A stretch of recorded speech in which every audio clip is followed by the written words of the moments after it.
Wayanad medical കോളേജിൽ x-ray ഇല്ല, പിന്നെയാണ് CT സ്കാൻ ഇല്ലെന്ന്, എക്സ്റേ ഇല്ല. അപ്പോഴാണ് വയനാട് മെഡിക്കൽ കോളേജിൽ എക്സ്റേ ഇല്ല, അപ്പോഴാണ് CT സ്കാൻ. എക്സ്റേ ഏത് ചെറിയ സ്ഥലത്തും ഉണ്ടാവും, ഏത് സ്ഥലത്തും.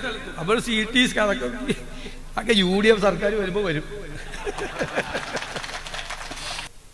മുൻപിൽ നിന്നിരുന്ന കേരളത്തിലെ ആരോഗ്യരംഗത്തെ വെന്റിലേറ്ററിൽ കിടത്തിയിട്ടാണ് പോകുന്നത് ഈ ഭരണകൂടം.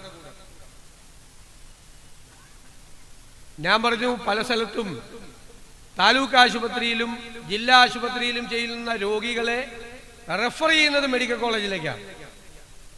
കാസർഗോഡ് എന്നപ്പോഴും വയനാട് വന്നപ്പോഴും കാണാൻ കഴിഞ്ഞത് ഇവിടെ മെഡിക്കൽ കോളേജിൽ ചെല്ലുന്ന പേഷ്യൻസിനെ റെഫർ ചെയ്യുന്നത് താലൂക്ക് ആശുപത്രിയിലേക്കും ജില്ലാ ആശുപത്രിയിലേക്കാണ്.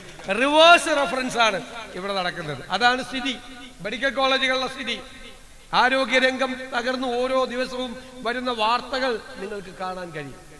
ഇന്നിവിടെ രാവിലെ ഞങ്ങളിവിടെ സംവദിക്കാം പുതുയുഗത്തിനായി എന്ന പരിപാടിയുടെ ഭാഗമായി, യാത്രയുടെ ഭാഗമായി നിരവധി ആളുകളുമായി സംസാരിച്ചു. അതിൽ വന്നൊരു പരാതി, സിക്കിൾ സെൽ അനീമിയയുടെ മരുന്ന് 1 മാസമായി ഇല്ലെന്നാണ്. എന്തിനാണ് പിന്നെ ആരോഗ്യ വകുപ്പ്? ഏറ്റവും പാവപ്പെട്ട മനുഷ്യർക്കാണ് ഈ രോഗം വരുന്നത്. അവർക്ക് മരുന്ന് 1 മാസമായി ഇല്ലെങ്കിൽ എന്തിനാ നിങ്ങൾ ഭരിക്കുന്നത്? നിങ്ങളുടെ പ്രയോറിറ്റി എന്താണ്? നിങ്ങളുടെ മുൻഗണന എന്താണ്?